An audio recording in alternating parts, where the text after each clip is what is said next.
পারিবারিক কলহ কখনো কখনো এমন পর্যায়ে পৌঁছে যায় যা ব্যক্তিগত জীবনের গণ্ডি ছাড়িয়ে সামাজিক মর্যাদাকেও প্রশ্নের মুখে দাঁড় করায়। ঠিক তেমনই এক ঘটনাকে কেন্দ্র করে উত্তেজনা ছড়িয়েছে আগরতলায়। স্বামীর বিরুদ্ধে গুরুতর অভিযোগ তুলে আগরতলা পশ্চিম মহিলা থানায় অভিযোগ দায়ের করেছেন এক গৃহবধূ। অভিযোগ, স্বামী সন্দেহ প্রকাশ করে দাবি করেছেন যে তার স্ত্রী অন্য এক পুরুষের সংস্পর্শে এসে সন্তানের জন্ম দিয়েছেন। এই অভিযোগকে সামনে রেখে তিনি সামাজিক যোগাযোগের মাধ্যমে স্ত্রীর বিরুদ্ধে বিভিন্ন কুরুচিকর ভিডিও ছড়িয়ে দিচ্ছেন বলে দাবি মহিলার। এই ঘটনার তীব্র প্রতিবাদ জানিয়ে ওই গৃহবধূ পুলিশের দ্বারস্থ হন। তিনি স্পষ্টভাবে জানিয়েছেন সন্তানটি তার স্বামীরই এবং স্বামীর এই অভিযোগ সম্পূর্ণ ভিত্তিহীন। প্রয়োজনে সত্য প্রমাণের জন্য সন্তানের ডিএনএ পরীক্ষার প্রস্তাব দিয়েছেন তিনি। মহিলার দাবি, ডিএনএ পরীক্ষা হলে সত্য সামনে আসবে এবং স্বামীর এই অপপ্রচার বন্ধ হবে। ঘটনার পরিপ্রেক্ষিতে আগরতলা পশ্চিম মহিলা থানার পুলিশ অভিযোগের ভিত্তিতে বিষয়টি খতিয়ে দেখবেন বলে জানা গেছে। ব্যুরো রিপোর্ট, নিউজ তৎকাল 24।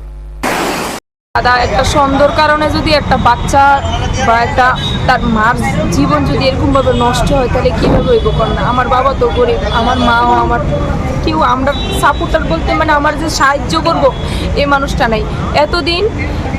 এতদিন আমার লোকে মানুষ এক পাতে খাইছে চলছে, আমার চরিত্রের উপর আঙ্গুল তুলছে না। এখন সাধারণ আমার হাজব্যান্ড যে হাজব্যান্ডের আমি বাচ্চার অন্যের বিচার চাইছি দেখা আমার হাজব্যান্ডের কথা, আমার হাজব্যান্ডে এই চাইছে সে মানুষের কাছে কোথাচ্ছে যে অমুক সমুক অমুক সমুক। সাধারণ কিছু কিছু মানুষ আছে ভিউজ কামানোর লিগে আমার চরিত্র নিয়ে কথা কইতাছে, ঠিক আছে 100 বার কথা কইতাছো, কিন্তু তোমরা এটা তো পাপ্পা যে আমার বাচ্চা আছে, আমি আছে, আমার রাস্তাঘাটে চলতেই, ঠিক আছে। আমি আমার হাজব্যান্ড যে মানুষটা বর্তমানে দাঁড়িয়ে নিয়ে থাকতেছে, আমার তারার লই আমার কোনো ইও নাই। আমার সত্যি কথা যেটা তারার না আমি যে হুমকি দিছি না, তারার মার মুখ হয়েছি না, তার এমন কিচ্ছু না। আমি একটা ভিডিও এই সোশ্যাল মিডিয়ায় পোস্ট করছিলাম, ঠিক আছে, ভিডিওটা করছি। এও আমার হাজব্যান্ড সবার কাছে যেখানে বর্তমানে আছে সবার কাছে কইতেছে যে আমার হাজব্যান্ডের যে হ্যাঁ নাকি বিয়ে হয়েছে না, হ্যাঁ আনমেরিড করেছে না, হ্যাঁ বিয়ে করছে, ঠিক আছে, আর বউ বাচ্চা নাই করছে। তাহলে আমি এটা জাস্ট সোশ্যাল মিডিয়ায় দিছি। এতদিন আমার কাছে মোবাইল ছিল না, এখন আমার কাছে মোবাইল আনে আমি এও শুনছি খবর এমন এমন এমন এমন হয়েছে।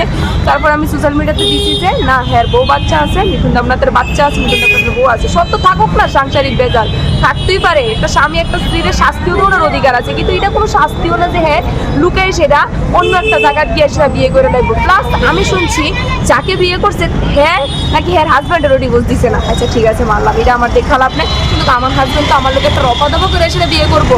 হ্যাঁ কেন?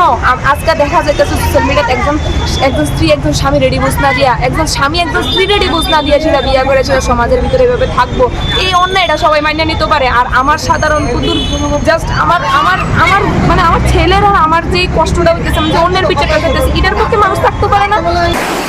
আসার একটাই উদ্দেশ্য, মিঠুন দেবনাথ তো একটা ছেলে আছে, জয়শ্রী নাম করে একটা মেয়ে আছে, জয়শ্রী ডেলি ব্লগার, আর হইল রিয়াশীল নামে একটা মেয়ে।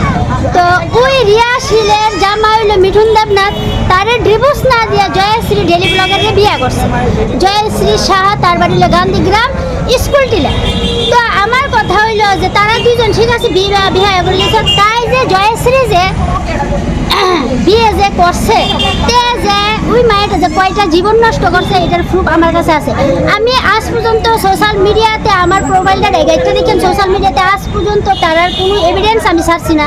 আমি চাইছিলাম না এটা সোশ্যাল মিডিয়াতে আয়োগ, তারার ব্যাপার 5টা বিয়ে করো 10টা বিয়ে করো, কিন্তু একটা নিষ্পাপ ছেলের লেগে আমি 2টা কথা কইছি। নিষ্পাপ ছেলের লেগে 2টা কথা বলতে গিয়ে রিয়া আমার বাড়ি একদিন ভিডিও করছে, রিয়া যে দিদি আমার সবাই সাহায্য করো, আমার বাচ্চাটার অধিকার বাবার পাও দিয়ে বাচ্চাটার অস্বীকার করতেছে যে বাচ্চাটার বাবাতে না, আবার বয়েজে কইতাছে ভিডিওতে আসলে ভিডিও কইতাছে আমার অডিওতে কইতাছে বাচ্চা তার না। তো মায়েরা যেতেছে ডিএনএ টেস্ট করে বাচ্চাটার সমৃদ্ধি দেওয়া হোক, বাচ্চাটা যাতে বাচ্চার বাবারা ফিরে পা।